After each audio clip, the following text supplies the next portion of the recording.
Assalamualaikum warahmatullahi wabarakatuh. Yang terhormat Bapak Doni Putra Utama, SE AK MSI CA, selaku dosen pembimbing. Yang terhormat Bapak Dedi Kurniawan, STR Akun MACC, selaku dosen penguji 1. Yang terhormat Ibu Rizka Destiani, STR Akun MACC, selaku dosen penguji 2. Sebelumnya, izinkan saya memperkenalkan diri. Saya Salwiya Indah Satria, NIM 4111911006. Pada kesempatan kali ini, saya akan mempresentasikan hasil riset saya yang berjudul Analisis Balance Scorecard terhadap kinerja perusahaan transportasi dan logistik yang terdaftar di Bursa Efek Indonesia.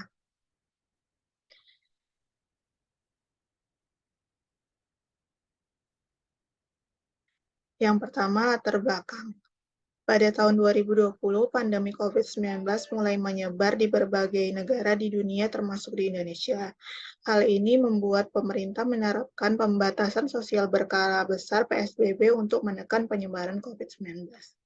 Adanya pandemi COVID-19 ini tidak hanya berpengaruh pada sektor kesehatan atau farmasi maupun sektor konsumsi bahan pangan, tetapi juga berpengaruh pada sektor transportasi dan logistik sebagai bagian yang penting bagi seluruh aktivitas kegiatan ekonomi karena sebagai penunjang pengiriman ke berbagai tujuan.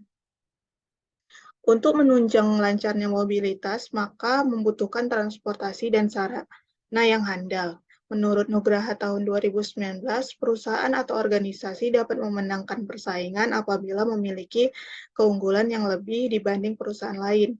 Keunggulan yang dapat dilakukan oleh perusahaan agar sumber daya handal yaitu melihat dari sisi keuangan dan non-keuangan agar dapat bersaing dengan perusahaan lain. Karena itu perlu adanya penilaian kinerja perusahaan guna melihat kondisi perusahaan dan sebagai pedoman untuk mengambil keputusan pengembangan ke depannya. Nah, untuk pengukuran kinerja pada riset ini menggunakan metode balance scorecard yang tidak hanya mempertimbangkan tolak ukur keuangan, tetapi juga mempertimbangkan tolak ukur operasional. Selanjutnya, untuk kajian teori pada penelitian ini, yang pertama menggunakan teori stewardship yang dikembangkan oleh Donaldson dan Davis tahun 1991, yang mana menggambarkan situasi di mana para manajer tidaklah termotivasi oleh tujuan-tujuan individu, tetapi lebih ditujukan pada sasaran hasil utama mereka untuk kepentingan organisasi. Yang kedua, balance scorecard, The Balance Scorecard dari Kaplan dan Nelson tahun 1996. Balance Scorecard merupakan sistem evaluasi kinerja perusahaan yang memiliki keistimewaan yang mana tidak hanya mempertimbangkan tolak ukur keuangan, tetapi juga mempertimbangkan tolak ukur operasional. Yang ketiga, kinerja perusahaan. Pengukuran kinerja akan memotivasi dalam mencapai sasaran organisasi dan dalam mematuhi kebijakan manajemen agar membuahkan tindakan dan hasil yang diinginkan oleh organisasinya. Selanjutnya, kajian literatur dalam penelitian ini. Berdasarkan hasil penelitian yang berbeda-beda ini disimpulkan balance scorecard tidak hanya digunakan dalam evaluasi kinerja perusahaan, tetapi juga dapat mengevaluasi kinerja bisnis, kinerja karyawan, kinerja manajer, dan banyak lagi. Kinerja diukur menggunakan 4 perspektif yang terdapat dalam balance scorecard. Perspektif ini saling berkaitan satu sama lain untuk mengevaluasi kinerja suatu organisasi dan guna mendapat informasi untuk perbaikan dan inovasi di masa depan. Untuk hipotesis penelitian ini, ada 4. Yang pertama, perspektif keuangan secara signifikan mempengaruhi kinerja perusahaan. Yang kedua, perspektif pelanggan secara signifikan mempengaruhi kinerja perusahaan. Yang ketiga, perspektif proses bisnis internal secara signifikan mempengaruhi kinerja perusahaan. Yang keempat, perspektif pembelajaran dan pertumbuhan secara signifikan mempengaruhi kinerja perusahaan. Metode penelitian. Jenis penelitiannya yaitu jenis penelitian kuantitatif, teknik pengumpulan datanya menggunakan data sekunder berupa laporan keuangan, objek penelitiannya yaitu perusahaan sektor transportasi dan logistik yang terdaftar di Bursa Efek Indonesia. Metode pengambilan sampelnya menggunakan posting sampling, analisis datanya.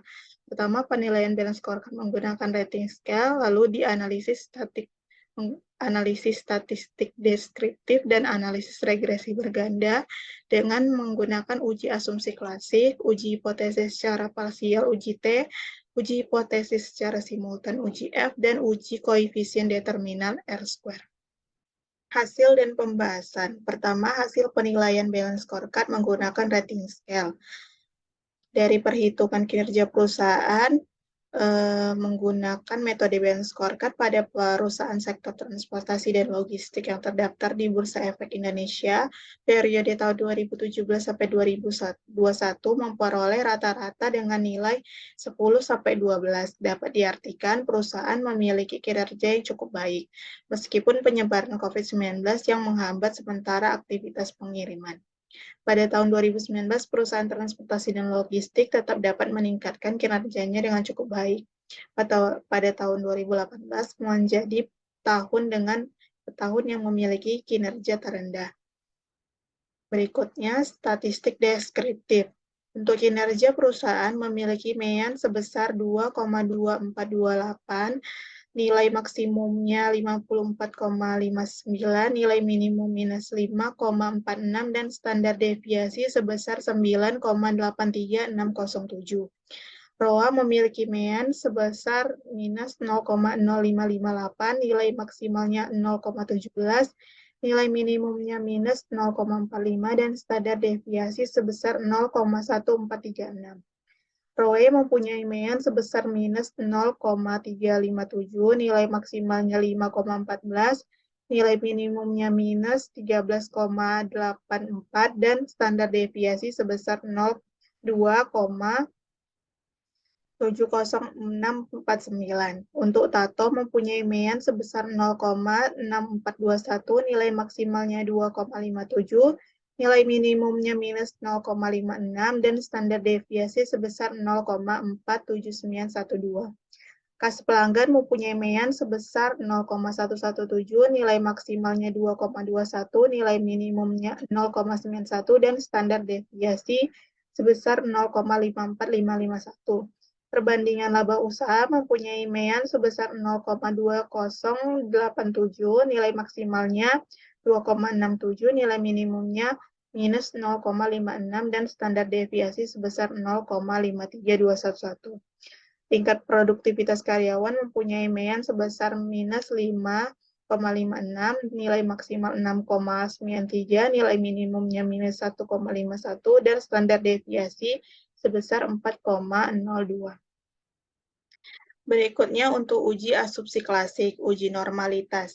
Nilai Kolmogorov-Sumidrov dan nilai signifikannya lebih dari 0,05, maka seluruh data dalam penelitian ini diasumsikan berdistribusi normal. Untuk uji autokorelasi, nilai Darwin-Wilson-nya 2,098, DU sebesar 1,8839, dan apabila dimasukkan ke dalam rumus, maka 1,8835 lebih kecil daripada 2,098 lebih kecil dari 2,1165, maka dipastikan tidak terdapat gejala autokorelasi pada model regresi yang digunakan. Untuk uji heteroskedastisitas, ROA, Tato, dan kas pelanggan dan perbandingan laba usaha, dan produktivitas karyawan lebih besar dari 0,05 sehingga dapat disimpulkan bahwa model regresi tidak terdapat heteroskedastisitas, sedangkan nilai signifikan pada variabel independen ROE lebih kecil dari 0,05 sehingga terdapat heteroskedastisitas pada model regresi. Untuk uji multi kolinearitas, nilai VIP yang diperoleh pada variabel independen lebih kecil dari 10, artinya dalam penelitian yang dilakukan tidak terdapat multikolinearitas. Untuk koefisien determiner S-square, nilai R-square bernilai 0,703 atau 70,3%. Bermakna dari model regresi yang digunakan yaitu variabel ROA-ROE-TATO, kas pelanggan, perbandingan laba usaha, dan produktivitas karyawan memberikan pengaruh terhadap variabel kinerja perusahaan sebanyak 70,3%. Untuk uji T, nilai signifikan ROA yaitu 0,129 lebih besar dari 0,05. Maka ROA tidak berpengaruh signifikan secara parsial terhadap kinerja perusahaan. Untuk nilai signifikan ROE yaitu 0,000 lebih besar dari 0,05, maka ROE tidak berpengaruh signifikan secara parsial terhadap kinerja perusahaan. Nilai signifikan TATO yaitu 0,396 lebih besar dari 0,05, maka TATO tidak berpengaruh signifikan secara parsial terhadap kinerja perusahaan. Nilai signifikan kas pelanggan yaitu 0,597 lebih besar dari 0,05, maka kas pelanggan tidak berpengaruh signifikan secara parsial terhadap kinerja perusahaan. Nilai signifikan perbandingan laba usaha yaitu 0,609 lebih besar dari 0,05, maka perbandingan laba usaha tidak berpengaruh signifikan secara parsial terhadap kinerja perusahaan. Untuk nilai signifikan tingkat produktivitas karyawan memperoleh nilai 0,119 lebih besar dari 0,05, maka perbandingan laba usaha tidak berpengaruh signifikan secara parsial terhadap kinerja perusahaan. Yang terakhir, uji simultan F-test. Nilai V hitung adalah 11,053 dan signifikan 0,00. Nilai signifikan lebih kecil dari 0,05. Hal ini menunjukkan bahwa semua variabel dependen yang digunakan pada riset ini berpengaruh secara simultan terhadap variabel tetap, yaitu kinerja perusahaan. Pembahasan pertama, pengaruh perspektif keuangan terhadap kinerja perusahaan. Hasil uji T menunjukkan ROA, ROE, dan TATO tidak memiliki pengaruh yang signifikan terhadap kinerja perusahaan. Artinya bahwa ditemukan hasil hipotesis pertama tidak terdukung. Hal ini dikarenakan variabel perspektif keuangan tidak cukup kuat untuk mempengaruhi kinerja perusahaan karena faktor-faktor lain yang tidak termasuk dalam penelitian ini memiliki pengaruh yang lebih besar. Seperti pada penelitian Zuniawan tahun 2020 mengukur perspektif keuangan dengan economic value added, gross profit, dan earning before interest, taxes, depreciation, dan amortization. Temuan ini konsisten dengan penelitian sebelumnya yang dilakukan oleh Utami tahun 2020 yang menyimpulkan bahwa perspektif keuangan tidak memiliki pengaruh yang signifikan terhadap kinerja perusahaan. Kedua, pengaruh perspektif pelanggan terhadap kinerja perusahaan. Hasil uji T menunjukkan kas pelanggan tidak berpengaruh signifikan terhadap kinerja perusahaan. Artinya bahwa ditemukan hasil hipotesis kedua tidak terdukung. Faktor lain yang tidak termasuk dalam penelitian ini memiliki pengaruh yang lebih besar. Seperti pada penelitian Heidi Putri tahun 2019 mengukur perspektif pelanggan menggunakan persentase kepuasan pelanggan, retensi pelanggan, dan akuisisi pelanggan.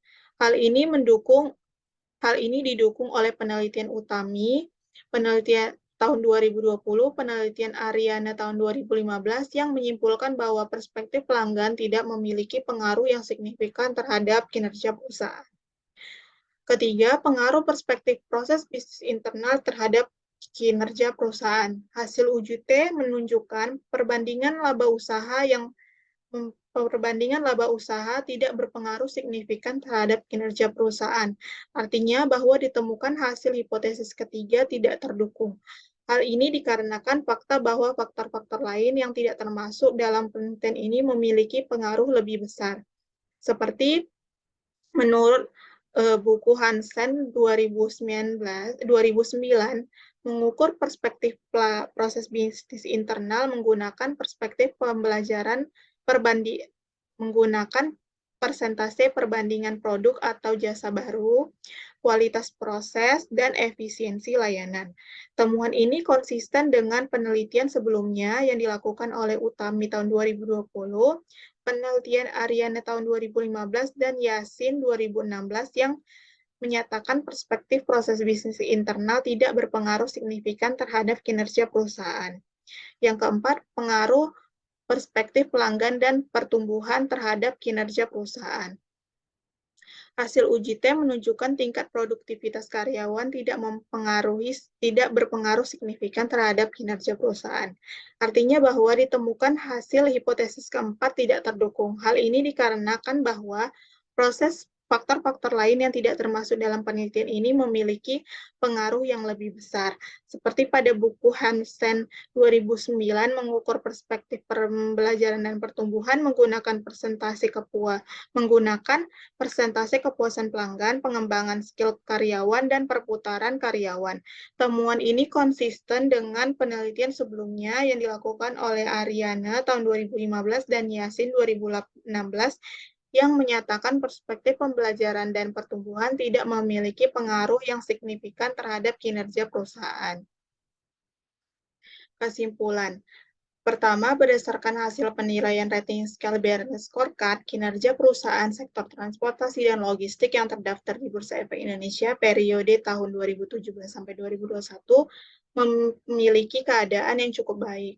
Kedua, perspektif keuangan tidak mempengaruhi kinerja perusahaan secara signifikan. Ketiga, perspektif pelanggan tidak mempengaruhi kinerja perusahaan secara signifikan.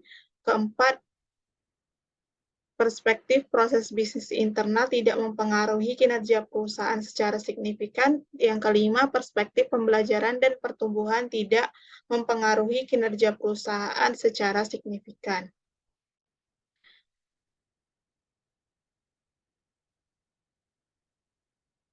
Demikian yang dapat saya sampaikan. Mohon maaf apabila memiliki banyak kesalahan. Saya akhiri dengan wassalamualaikum warahmatullahi wabarakatuh.